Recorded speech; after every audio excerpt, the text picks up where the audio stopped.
हरे कृष्णा। नमो ओम विष्णुपादाय कृष्ण पृष्ठाय भूतले श्रीमते भक्ति वेदांत स्वामिनिते नामिने। हरे कृष्णा कृष्ण कृष्ण हरे हरे, हरे राम राम राम हरे हरे। श्रील एसी भक्ति वेदांत स्वामी प्रभुपाद की जय। आचार्य महात्मा गांधी जी की जय। भगवद गीता 2020 में आपका स्वागत है। पांचवें अध्याय की चर्चा हो रही है। प्रसंग चल रहा है ज्ञान और ज्ञानी का। आज की श्लोक संख्या है 5वें अध्याय का 19वां श्लोक। कल हमने चर्चा की थी 18वें श्लोक, जिसका आज पुनर्कथन कर लेते हैं। विद्या विनय संपन्ने ब्राह्मणे गवि हस्तिनी शुनि चैव स्वपाके च पंडितात् समदर्शिनः। जो तत्वज्ञान से युक्त होता है, जिसमें जो अहंकार रहित होता है। विनम्रता और अहंकार प्रतिद्वंद्वी शब्द हैं और प्रतिद्वंद्वी गुण हैं। जहां विनम्रता होगी वहां अहंकार नहीं होगा, जहां अहंकार होगा वहां पे विनम्रता नहीं होगी। तो वह ब्राह्मण अर्थात जिसने ब्रह्म को प्राप्त कर लिया है, जिसने ब्रह्म को समझ लिया है, जान लिया है, वह ब्राह्मण है। यहाँ पर ये हम जो चातुर्वर्ण वाला ब्राह्मण नहीं है। यहाँ पर ब्राह्मण शब्द उससे है जिसने ब्रह्म को पा लिया है। विद्या विनय संपन्ने ब्राह्मणे, तो वह जो ब्राह्मणे है उसके लिए गाय, हाथी, कुत्ता, चांडाल और पंडित सब एक समान है, क्योंकि वह उनकी बाहर के शरीरों से प्रभावित नहीं होता। वह उनके भीतर स्थित आत्मा जो परमात्मा का अंश है उस रूप में जान करके वह उन सब में समदर्शी है। समदर्शी होने का यह अर्थ नहीं है कि वह कुत्ते और पंडित को बाजू बाजू एक ही आसन पर बैठा करके दोनों की समान भाव से आरती उतारता है, ऐसा नहीं है। वह तत्व से जानता है कि ये सब एक ही परमात्मा के अंश हैं। यहाँ पर इस श्लोक में तो केवल चर का कहा गया है। वह तो यह भी जानता है, वह ब्राह्मण जो है, वह तत्वज्ञानी ब्राह्मण जो है, वह तो यह भी जानता है कि चर के अलावा जो वह अतिरिक्त जो अचर है, वह अचर भी भगवान के ही कारण इस संसार में है, उत्पन्न हुआ है। तो चराचर, जिसे हम कहते हैं चराचर जगत के स्वामी, तो चर और अचर दोनों के स्वामी वह भगवान श्री कृष्ण को जानता है, और यह श्लोक उसी के बारे में है। यहाँ पर उस ब्राह्मण का जो व्यवहार है वह बताया है। अगले श्लोक में इसी भाव को भगवान और अच्छे से और बहुत गहराई से जाकर के हमें बताएंगे। आज की श्लोक संख्या 5वें अध्याय का 19वां श्लोक। इहैव तैर्जितः सर्गः येषां साम्ये स्थितं मनः निर्दोषं हि समं ब्रह्म तस्मात् ब्रह्मणि ते स्थिताः। हिंदी अनुवाद गीता यथारूप श्रील प्रभुपाद। जिनके मन एकत्व तथा समता में स्थित है, उन्होंने जन्म तथा मृत्यु के बंधनों को पहले ही जीत लिया है। वे ब्रह्म के समान निर्दोष हैं और सदा ब्रह्म में ही स्थित रहते हैं। English translation Gita as it is Swami Prabhupada. Those whose minds are established in sameness and equanimity have already conquered the conditions of birth and death. They are flawless like Brahman and thus they are already situated in Brahman. इस श्लोक में प्रयोग किए गए संस्कृत शब्दों के अर्थ हैं इह, इस जीवन में, इस जगत में, एव, निश्चय ही, तय ही, उनके द्वारा जितः, जीता हुआ, सर्गः, सर्ग अर्थात जन्म और मृत्यु, येषाम, जिन्होंने, जिनका, साम्य, समता में, स्थितम, स्थिर रहता है, मन, मनः, मन। दूसरी पंक्ति निर्दोषम, वे निर्दोष हैं, दोष रहित हैं, ही, निश्चय ही, समम, समान, ब्रह्म, ब्रह्म की तरह, तस्माद, इसलिए, अतः, ब्रह्मणि, ब्रह्म परमेश्वर में, ते, वे, स्थितः, स्थित हैं। इस श्लोक का तात्पर्य गीता यथारूप स्वामी प्रभुपाद के द्वारा। जैसा कि ऊपर कहा गया है, मानसिक समता आत्म साक्षात्कार का लक्षण है। जिन्होंने ऐसी अवस्था प्राप्त कर ली है, उन्हें भौतिक बंधनों पर, विशेषतया जन्म तथा मृत्यु पर विजय प्राप्त किए हुए मानना चाहिए। जब तक मनुष्य शरीर को आत्मस्वरूप मानता है, वह बद्ध जीव माना जाता है, किंतु ज्यों ही वह आत्म साक्षात्कार द्वारा समचित्तता की अवस्था को प्राप्त कर लेता है, वह बद्ध जीवन से मुक्त हो जाता है। दूसरे शब्दों में उसे इस भौतिक जगत में जन्म नहीं लेना पड़ता, अपितु अपनी मृत्यु के बाद वह आध्यात्मिक लोक को जाता है। भगवान निर्दोष हैं क्योंकि वे आसक्ति अथवा घृणा से रहित है। इसी प्रकार जब जीव आसक्ति तथा घृणा से रहित होता है तो वह भी निर्दोष बन जाता है और वैकुंठ जाने का अधिकारी हो जाता है। ऐसे व्यक्तियों को पहले से ही मुक्त मानना चाहिए। उनके लक्षण आगे बताए गए हैं। हरे कृष्णा। ओम अज्ञानतिमिरन्धस्य ज्ञानाञ्जनशलाकया चक्षुरुन्मीलितं येन तस्मै श्रीगुरुवे नमः। एकं शास्त्रं देवकीपुत्रगीतम्, एक ही शास्त्र श्रीमद्भगवद्गीता, एको देवो देवकीपुत्र एव, एक ही भगवान श्री कृष्ण, एको मंत्र तस्य नामानि यानि, एक ही मंत्र भगवान श्री कृष्ण के नाम का महामंत्र। हरे कृष्ण कृष्ण कृष्ण हरे हरे, हरे राम राम राम हरे हरे। कर्मापेकं तस्य देवस्य सेवा, अपने कर्मों के द्वारा भगवान श्री कृष्ण की नित्य सेवा। ईह शब्द का जहां जहां पर प्रयोग किया गया है उसका अर्थ यह जगत है।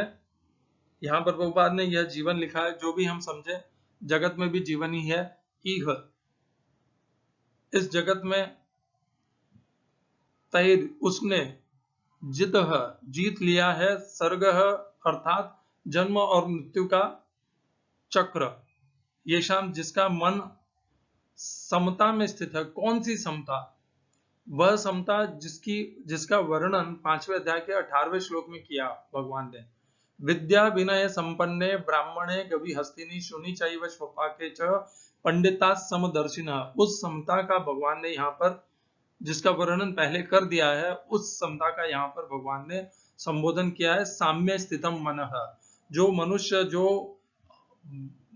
ब्रह्म को जानने वाला ब्राह्मण है, वह जिसके लिए चराचर में सब में उसे वह परमात्मा भगवान का अंश रूप अणुआत्मा दिखता है, उसने जन्म मृत्यु के चक्र को जीत लिया है। तो जन्म मृत्यु के चक्र से मुक्त हम सभी होना चाहते हैं। हम ये बहुत से ज्यादातर मनुष्य अध्यात्म और यह सारी भक्ति, कर्मयोग, ज्ञान योग, यह सब इसीलिए कर रहे हैं कि वे जन्म मृत्यु के चक्र से छूटना चाहते हैं।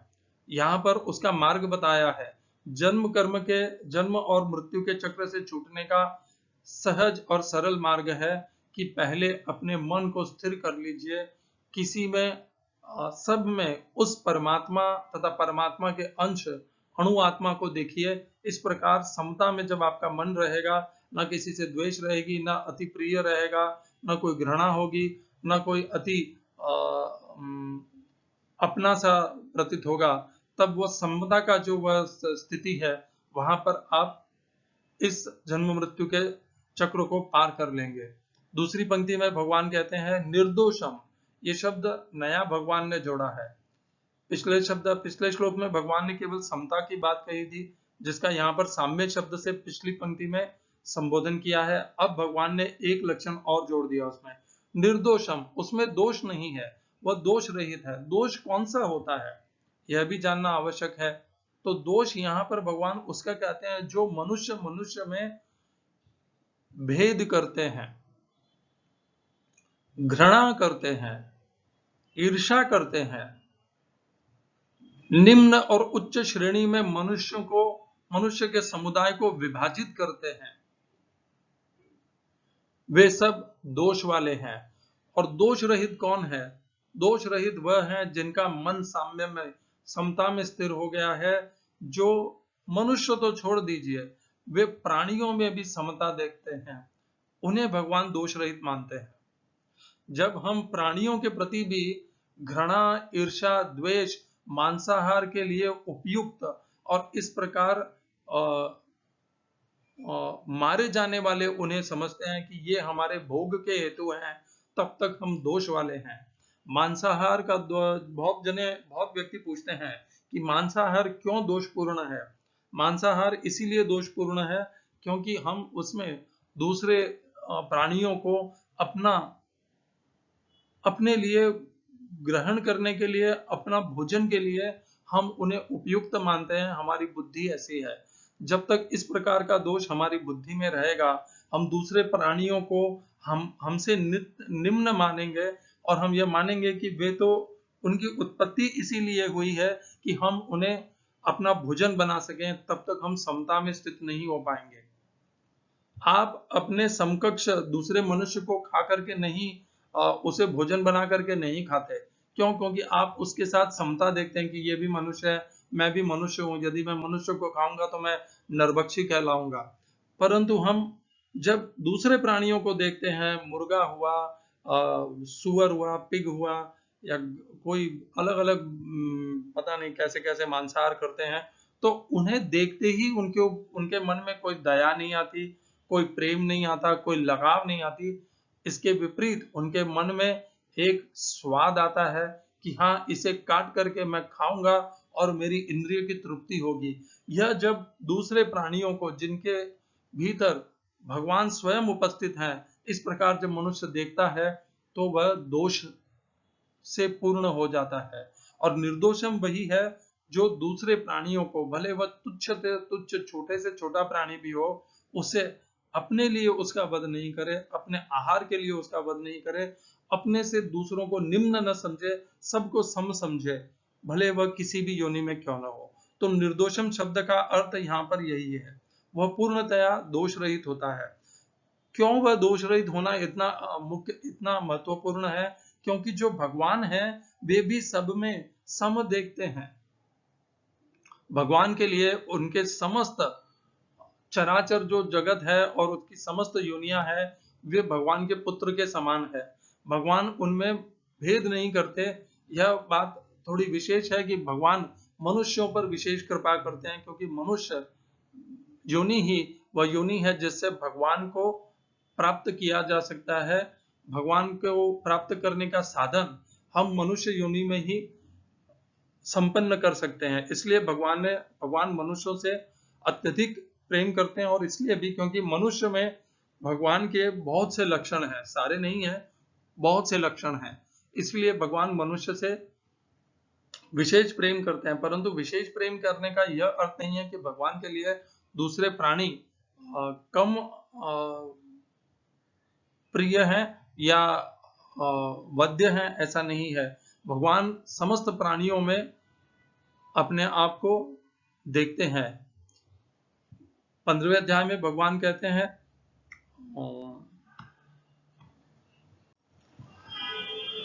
15वें अध्याय में भगवान कहते हैं, ममई वांशो ममैव अंशः जीव लोके जीव भूत सनातना। समस्त जीव, ये नहीं कहते मनुष्य, समस्त जीव, ममई वांशो जीव लोके, मेरे ही अंश हैं। इस जीव लोक, मनुष्य लोक में, इस मृत्यु लोक में, इस पृथ्वी लोक पर जितने भी जीव हैं वे सब मेरे ही अंश हैं।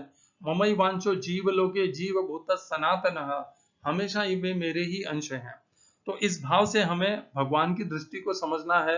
और जब यह तत्वज्ञानी ब्राह्मण वह भी इस प्रकार के भाव को प्राप्त हो जाता है, समता को प्राप्त हो जाता है, तब वह सदैव परमात्मा में, परब्रह्म में स्थित रहता है। अपने इस पृथ्वी लोक पर भी वह मुक्त रहता है, और मुक्त रह करके इस पृथ्वी लोक पर भी वह भगवान में ही स्थित रहता है। उसका बुद्धि, जैसे पहले श्लोक में कहा था भगवान ने, तद्बुद्धय तदात्मानः तन्निष्ठा तत्परायणः गच्छन्त अपुनरावृत्तिम ज्ञान निर्धूत कल्मषाः। उसकी बुद्धि, उसका मन, उसकी श्रद्धा और उसका आश्रय भगवान में ही स्थिर रहता है, इस मनुष्य लोक में रहने के पश्चात भी। इस श्लोक को हम बहुत से अनेकों श्लोकों से जोड़ने वाले हैं।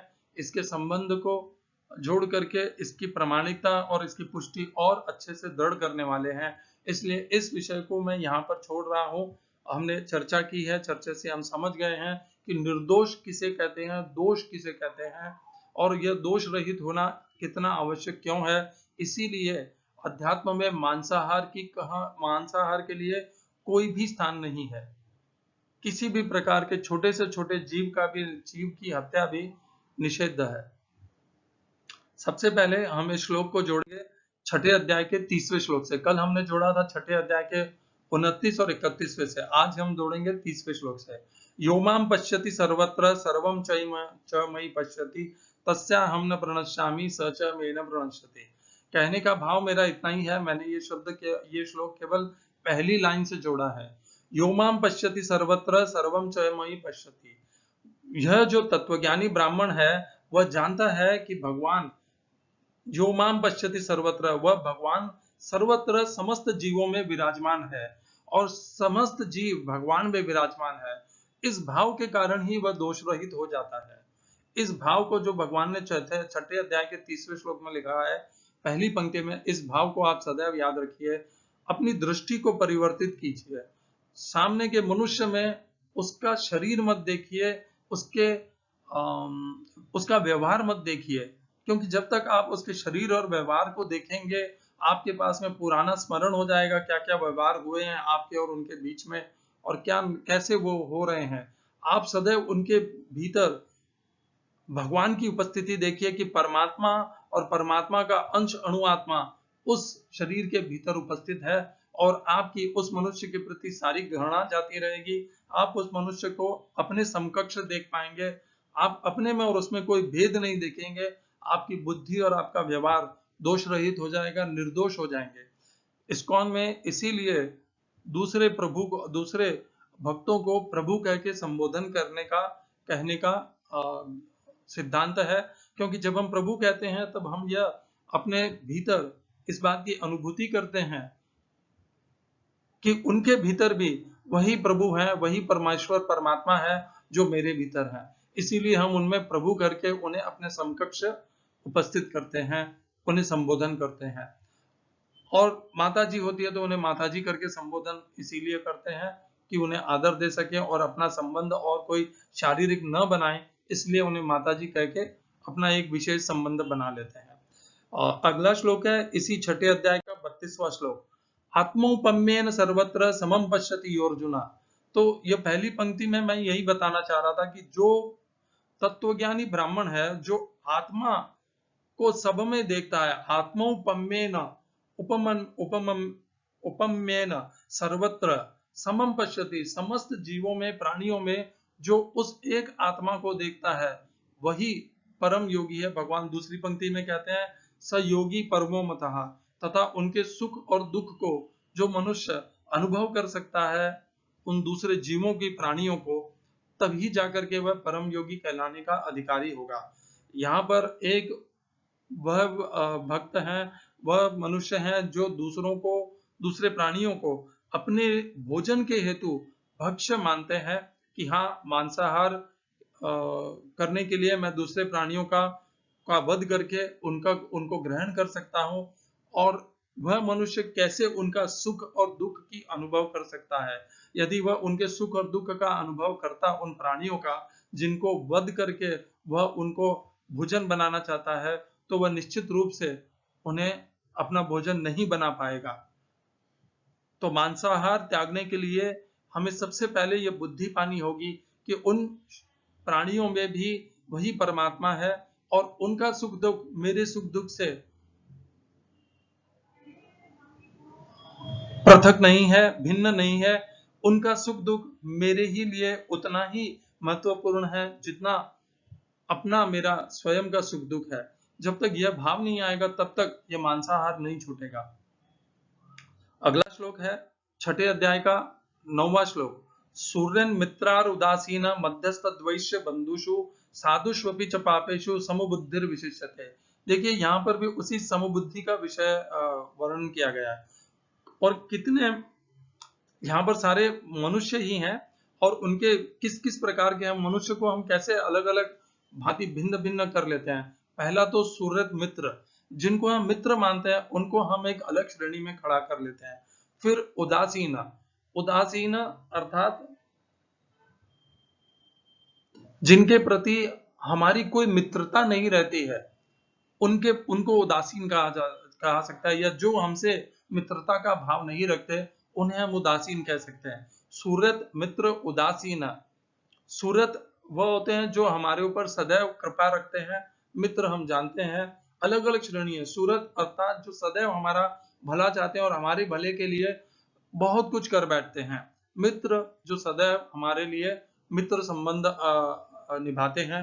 उदासीन जो अमित्र जैसा संबंध निभाते हैं, शत्रु भी नहीं है परंतु मित्रता भी नहीं है, तो उदासीन हो गए। मध्यस्थ जो बंधु और द्वेषी इन दोनों के बीच में है। तो अगला शब्द आएगा द्वेष, अर्थात जो हमारे से द्वेष करते हैं, हमारे से शत्रुता करते हैं, घृणा करते हैं।